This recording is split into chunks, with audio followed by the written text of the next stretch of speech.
چراغ خون حسینی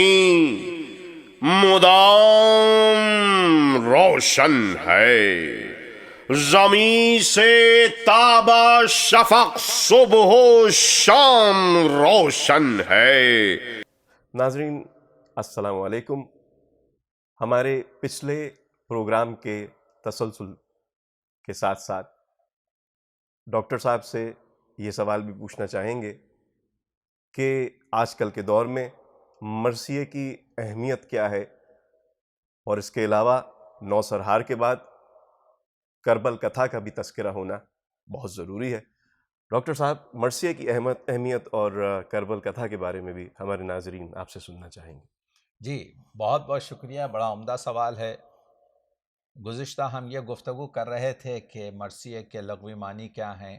مرثیے کی ابتدا کیا ہوئی، مرثیے کا ارتقاء کیا ہے۔ ایک چیز اس میں اضافے کرتا چلوں کہ آپ نے دیکھا کہ مرثیہ جو عربی سے فارسی اور فارسی سے پھر دکنی اور دکنی سے پھر ولی دکنی سے پھر کلاسک مرثیہ بنا، تو مرثیہ ابتدائی رہا، پھر ارتقائی یا تجریدی دور سے گزرا، پھر اس کے بعد سے کلاسیکل مرثیہ بنا۔ کلاسیکل مرثیے کے بعد سے جب مضامین 1925 کے قریب یہ آپ کے جدید مرثیہ بنا، اس کے بعد سے جو شعراء نے 1960 کے قریب مرثیے لکھے وہ مابعد الجدید مرثیہ کہلایا، اور آج کے مرثیوں کو ہم نے مرثیہ جدید عصری مرثیے کا نام دیا ہے۔ تو یہ مرثیے کا جو تدریجی اور تشکیلی اور ارتقائی دور ہے، اس کے علاوہ آپ نے دیکھا کہ سب سے پہلی کتاب جس کا ہم نے ذکر کیا کہ نوسرہار ہے، جو 1505 عیسوی میں لکھی گئی، جو 512 سال پرانی ہے۔ اور نوسرہار ہی کتاب نہیں، نوسرہار کے بعد روضۃ الشہداء، یعنی ہوتا یہ تھا کہ لوگ تصوفی گھرانوں میں، دوسرے فرقوں کے گھرانوں میں، جن کی محمد و آل محمد سے آپ کے عشق و علاقہ تھا، تو محرم کے زمانے میں جمع ہو کر ہر روز ایک بیان پڑھتے، ایک مجلس پڑھتے، جس کا نام آپ کے جو ہے تو 12 مجالس ہوتا، 10 مجالس ہوتا، روضۃ الشہداء ہوتا۔ اس طریقے سے اردو ادب میں کئی کتابیں، 4 یا 5 یا 6، جو میرا تحقیقی ایک آرٹیکل ہے، اس میں نے پوری چیزیں بیان کی ہیں۔ لیکن جس کتاب کی ہم اہمیت بتانا چاہتے ہیں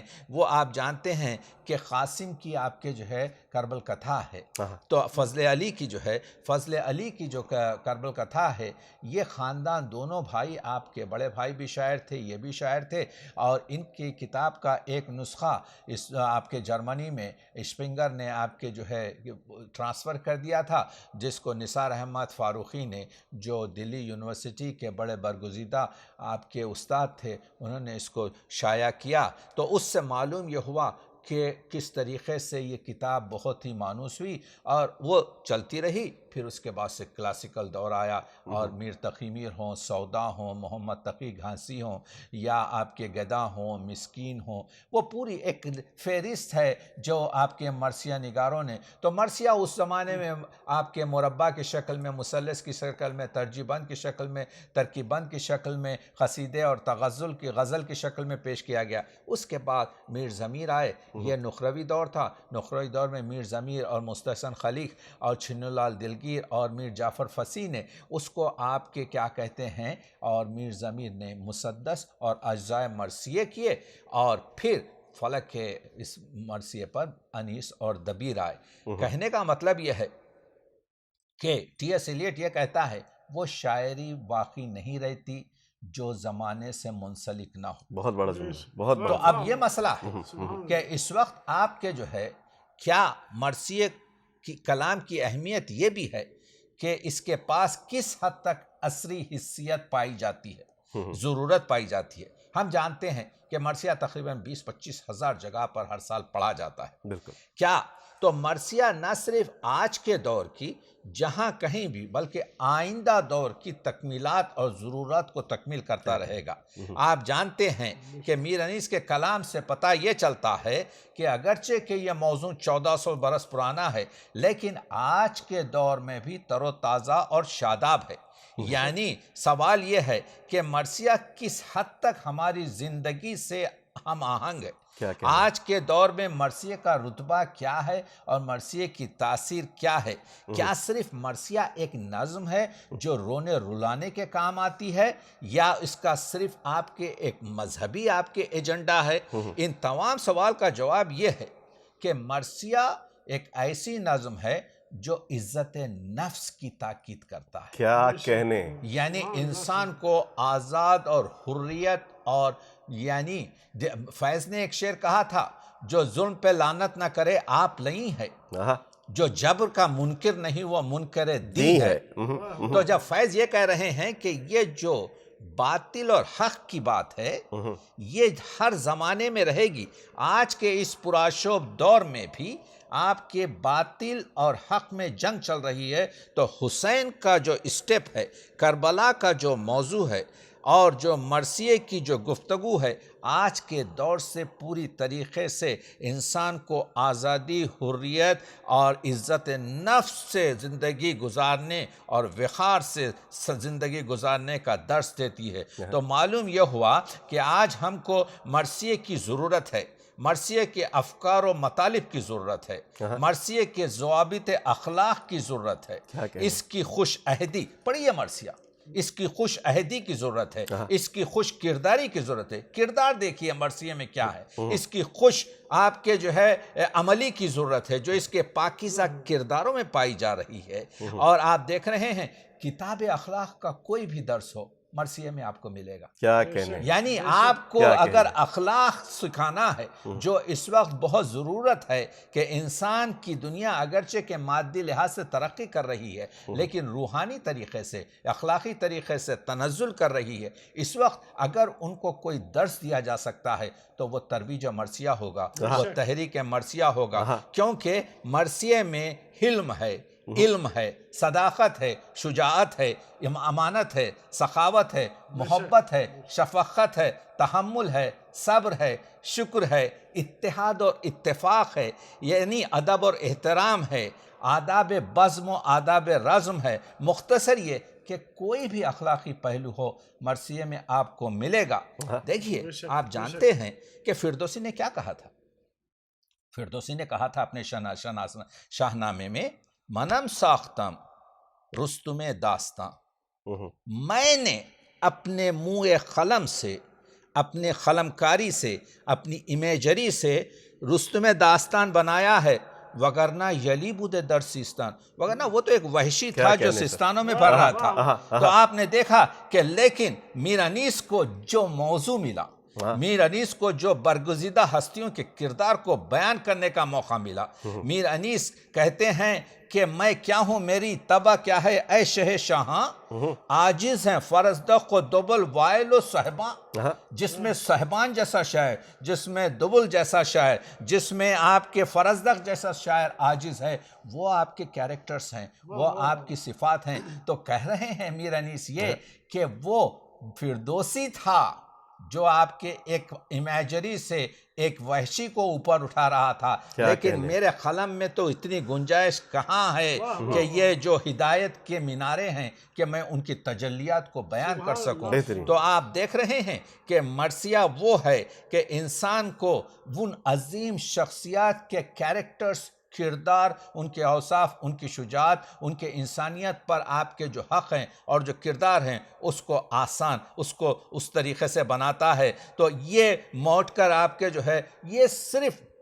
مرثیہ صرف انسانوں کو جو اشرف المخلوقات ہیں، جو نائب اللہ فی الارض ہیں، جو آپ کے اجبار اور مختار کی درمیانی کیفیت ہیں، صرف ان کو متاثر نہیں کرتا، بلکہ میر صاحب نے یہ میر انیس جیسے شعراء نے، اور کلاسیکل دور میں آپ جانتے ہیں کہ مرثیے کو معاشرت سے جوڑا، اپنے ماحول سے جوڑا، بر صغیر کے ماحول سے جوڑا۔ اسی وجہ سے تو مرثیے میں آپ دیکھتے ہیں کہ وہاں کی حضرت قاسم کی دلہن چوڑیاں پہنتی ہے، وہاں پر آپ کے جو ہے مانگ میں سندور لگایا جاتا ہے، وہاں پر علی اصغر ماتھے پر ہاتھ لے جا کر لکھنؤ طرف سے آداب کرتا ہے۔ تو یہ معنی یہ ہے کہ میر انیس اور دوسرے کلاسیکل مرثیہ گوؤں نے مرثیے کو قابل تقلید کر دیا بر صغیر کے لیے، اور مرثیے کی عزت اور وہ بڑھ گئی۔ آپ جانتے ہیں کہ یہی نہیں بلکہ جمادات اور نباتات اور حیوانات کو بھی منسلک کیا۔ میر انیس بتاتے ہیں، دیکھیے شاعر کا کمال کیا ہے، شاعر کا کمال یہ ہے کہ وہ اس طریقے سے بیانات بیان کرے کہ انسان کو یقین ہونے لگے۔ تو آپ دیکھتے ہیں کہ جب پیغمبر اکرم کی نواسیاں، علی کی بیٹیاں، امام حسین کی بہنیں جب بھی چادر ہو جاتی ہیں تو گرد اٹھ کے مخدرات عصمت کا پردہ کرتی، بگولے اٹھ کر، گرد اٹھ کر۔ یہ شاعر بتا رہا ہے کہ جب لوگوں نے چادریں چھینی تو گرد و غبار نے ان کی آپ کے جو ہے پردہ داری کی۔ آپ دیکھ رہے ہیں جب بچوں کی تشنگی بڑھنے لگی تو دریا کی موجوں میں اضطراب پیدا ہوا اور دریا کی موجیں خیموں کی طرف بڑھنے لگی۔ جب آپ دیکھ رہے ہیں شبنم نے بھر دیے تھے کٹورے گلاب کے، شاعر کیا کہہ رہا ہے، جب دیکھا کہ آل نبی کے بچے، نبی کی اولاد آپ کے جب تشنا ہے تو شبنم نے گلاب کے کٹورے بھر دیے کہ پی لے گا۔ تو یہ جو شاعری ہو رہی ہے، یہ جو گفتگو ہو رہی ہے، یہ جو مرثیہ نگاری ہو رہی ہے، یہ مرثیہ نگاری آپ کے جو ہے جذباتی ہے، یہ مرثیہ نگاری اخلاقی ہے، یہ مرثیہ نگاری سماجی ہے۔ اتنا میں کہہ سکتا ہوں کہ سماجی شاعری ترقی پسند گروپ سے 1936 میں شروع نہیں ہوئی، بلکہ سماجی شاعری سب سے پہلے مرثیہ نے کی۔ مرثیہ نے آپ کے ظلم کے خلاف آواز کی،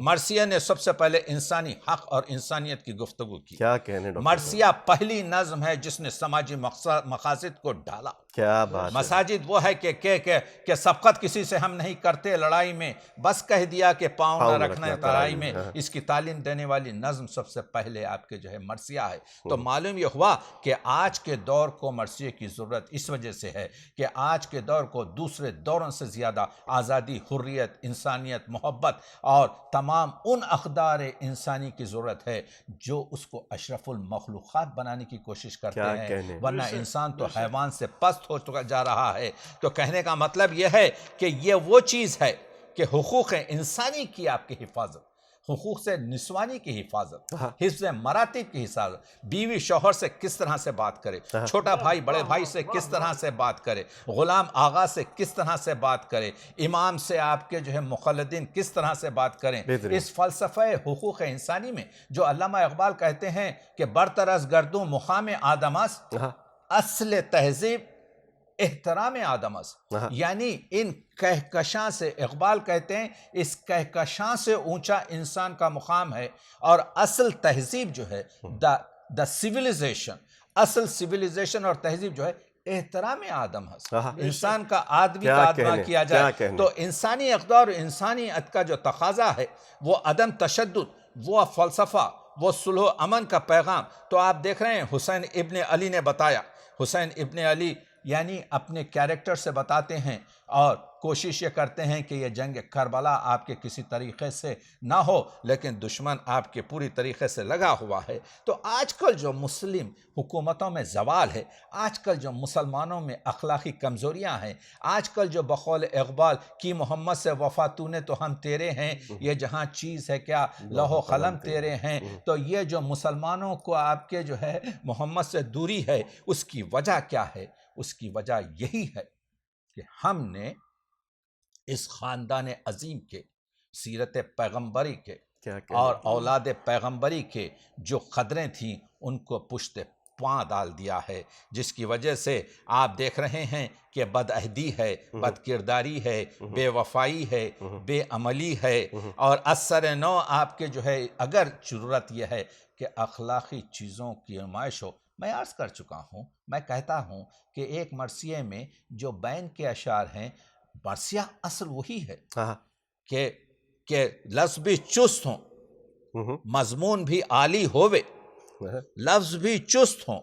مضمون بھی عالی ہووے، مرثیہ درد کی باتوں سے نہ خالی ہوئے۔ تو مرثیہ اسی کو کہتے ہیں جس میں رسا اور درد ہو، لیکن مرثیے میں یہ جو درد کے، یہ جو بین کے، یہ جو شہادت کے، یہ جو رونے رلانے اور گریہ وزاری کے شعر ہیں وہ 10-12% ہیں، باقی تمام شعر اخلاق سازی کے شعر ہیں، باقی تمام شعر آپ کے جو ہے وفاداری کے شعر ہیں، باقی تمام شعر انسانی قدروں کو آگے بڑھانے کے شعر ہیں، باقی تمام شعر عدم تشدد، فلسفہ اور صلح و امن کی بات ہے۔ لیکن صلح و امن کا پیمان ہے، یعنی دیکھیے مرثیہ تنہا نظم ہے جس کو آپ دو حصوں میں تقسیم کر سکتے ہیں۔ ایک کا نام ہے شانت رس، جس کو کہتے ہیں شانتی، امن، پیس، محبت، صلح، اور دوسرا ہے ویر رس جس کو کہتے ہیں آپ کے لڑائی، رجس، جنگ، گھوڑا، یعنی یہ کہ وہ چیز جو میں نے کہا نا کہ سبقت کسی سے ہم نہیں کرتے لڑائی میں، بس کہہ دیا، یعنی ہم آفنسو کام نہیں کرتے، لیکن اگر لائن کراس کی جائے تو پھر ہم سیسا پلاہی ہوئی دیوار بن جاتے ہیں۔ لیکن جہاں تک کہ انسانی قدروں کا تعلق ہے، اخلاقیات کا تعلق ہے، قناعت کا تعلق ہے، استغنا کا تعلق ہے، توکل کا تعلق ہے، جو آبرو کا ہے طالب تو کر عرق ریزی۔ اگر تو چاہتا ہے کہ آبرو تجھے حاصل ہو، فخر و مقام تجھے حاصل ہو، تو محنت کر۔ یہ کشمکش ہوئی تب پھول سے گلاب بنا۔ تو یہ جو گلاب شیشے میں آیا ہے اس کو گلاب کو پیسا گیا ہے، ہاں، اور پھر ہر شخص جتنی بھی پرسنالٹی کچھ چھوٹی ہو، ہر شخصیت کا مالک ہو، اس کا احترام ضروری ہے۔ میر انیس فرماتے ہیں کسی کا دل نہ کیا ہم نے پائے مال کبھی، چلے جو راہ تو چونٹی کو بھی بچا کے چلے۔ واہ، چونٹی یہاں پر بشول استراء آیا ہے، یعنی انسان یہ بتا رہے ہیں کہ اب ہماری تہذیب کا جو ڈھانچہ مجروح ہو چکا ہے، جو ٹوٹ چکا ہے، اور مذہبی اقدار جو ہم کھو رہے ہیں، منیس کا مرثیہ پوری طریقے سے ثواب کے ساتھ اس کے لیے کیفیات کا بھی حامل ہو سکتا ہے۔ یہ اور چیز ہے کہ میر انیس کو سمجھنے کی ضرورت ہے، یہ اور چیز ہے۔ اسی لیے تو میر صاحب نے کہا تھا کہ اللہ کیا نمک ہے کلام انیس میں، دشمن بھی گر پڑے تو زباں پر مزہ رہے۔ لیکن بات یہ ہے کہ میر انیس کے ساتھ انصاف نہیں کیا گیا۔ خود میر انیس نے کہا تھا نا قدری عالم کی شکایت نہیں مولا، کچھ دفتر باطل کی حقیقت نہیں مولا، باہم گل و بلبل میں محبت نہیں مولا، میں کیا ہوں کسی روح کو راحت نہیں مولا، عالم ہے مقدر کوئی دل صاف نہیں ہے، اس عہد میں سب کچھ ہے پر انصاف نہیں ہے۔ پر انصاف نہیں ہے۔ تو اگر انصاف ہم چاہتے ہیں، اگر ہم چاہتے ہیں کہ انصاف کے درجے پہ باقی رہیں، تو ہم کو چاہیے کہ ہم میر انیس کے نہیں بلکہ تمام جو شعراء ہیں جن کا مقصد ہے، مرثیہ کا مقصد یہی ہے کہ حق کی طرفداری کی جائے، باطل سے گریز کیا جائے، اور ہم کی بات یہی ہے کہ کس طریقے سے اخلاق کی جو ہے وہ کی جائے۔ تو مرثیے میں آپ جانتے ہیں کہ غزل کا تغزل ہے، مرثیے میں آپ جانتے ہیں کہ قصیدے کا طمطراق ہے، مرثیے میں مثنوی کا تسلسل ہے، مرثیے میں رباعی کی جھلک ہے، مرثیے میں موضوع کے لحاظ سے جانتے ہیں آپ کہ قرآن مجید کی آیتوں کا ذکر ہے، احادیث نبوی کا تذکرہ ہے، اسلامی تاریخ کا نچوڑ ہے، اور ان تمام چیزوں کو ملا کر آپ کے مرثیہ بنتا ہے۔ تو اسی وجہ سے وہ جو شعر ہے کہ آنچ خوباں ہمیں داران تو تنہا داری، وہ خوبصورتیاں جو مختلف خوبصورت لوگوں میں ہوتے ہیں صرف مرثیے میں اس وجہ سے موجود ہیں کہ اگر آپ مرثیہ پڑھیں تو آپ کو معلوم ہوگا کہ اس میں روزمرہ بھی ہے، اس میں آپ کے جو ہے ضرب المثل بھی ہے۔ آج میر انیس کے بہت سے اشعار جو ضرب المثل کے طور پر ملتے ہیں، تو اس میں ثنائے بھی ہیں، اس میں بدائے بھی ہیں، اس میں محاورہ بھی ہے، اس میں روزمرہ بھی ہے، اس میں کنایے بھی ہیں، اس میں استعارے بھی ہیں، اس میں تشبیہات بھی ہیں۔ تو محاسن اردو ہو یا محاسن زبان ہو، تو مرثیے میں حصی آج کی حیثیت پائی جاتی ہے، مرثیے میں ہم آہنگی اور صلاحیت آج کے دور میں پیوست ہونے میں پائی جاتی ہے۔ تو مرثیہ آج کی فقط صرف رونے رلانے کی شے نہیں ہے، بلکہ مرثیہ باوقار عزت نفس کی زندگی گزارنے کا حوصلہ ہے۔ اور آپ جانتے ہیں وہ مرثیہ جس میں آپ کے آج کے دور کو منظم کرنے کی پوری کیفیت ہے، اس کے ساتھ انصاف نہیں ہو رہا، اور اس وجہ سے آج ضرورت اس چیز کی ہے کہ ہم اس کی گفتگو کریں کہ مرثیے کی وہ چیزیں، مرثیہ کو چاہیے کہ نصاب میں داخل کیا جائے۔ مرثیے کا میں ایسے بھی شعر ہیں جو ابتدائی تعلیم میں رکھے جا سکتے ہیں، جو کالجوں میں پڑھائے جا سکتے ہیں، جن پر آپ کے جو ہے پوسٹ، آپ کے جو ہے ڈاکٹریٹ دی جا سکتی ہے، مرثیے میں ہر ایک درجے کا مواد موجود ہے۔ مرثیہ یہ ہے کہ تو کس حد تک، ابو الخیر بیٹھے ہوئے ہیں اپنے خانقاہ میں، ایک شخص آ کر پوچھتا ہے کہ آغا در خوب رخاں چے بینی، ایک خوبصورت چہرے میں کیا دیکھا جائے؟ تو ابو الخیر کہتے ہیں تا چے بینی، کس حد تک تو دیکھ سکتا ہے۔ وہی مثال میں مرثیے پر رکھنا چاہتا ہوں۔ مرثیہ ایک خوبصورت نظم ہے، یہ آپ کی جو ہے بصیرت ہے، یہ دل کی آپ کی بصیرت ہے، یہ آنکھوں کی آپ کے بصارت ہے کہ آپ کس حد تک گہرا اور کس حد تک اس سے استفادہ کہہ سکتے ہیں۔ دیکھنے میں ایک نظم ہے، دیکھنے میں ایک واقعے کی پوری نظم کشی ہے، لیکن اگر اس کے اندر اتریں تو آپ کو معلوم ہوگا کہ اس میں تزکیہ نفس، اس میں نفس مطمئنہ، اس میں یعنی قرآن مجید کی جو یہ ہے، اقبال نے کیا کہا تھا؟ کس نہ باشد در جہاں محتاج کس، کسی، اقبال نے یہ نہیں کہا کوئی مسلمان دوسرے مسلمان کا محتاج نہ رہے، کس نہ باشد در جہاں محتاج کس، کوئی بھی اس دنیا میں دوسرے شخص کا محتاج نہ رہے، نقطۂ شر مبیں ان است و بس، یہی آپ کے اسلام کا، قرآن کا، دین کا منشا ہے، اس کے علاوہ کچھ نہ ہو، یعنی سوائے اللہ کی حکومت کے کسی اور کی حکومت نہ ہو۔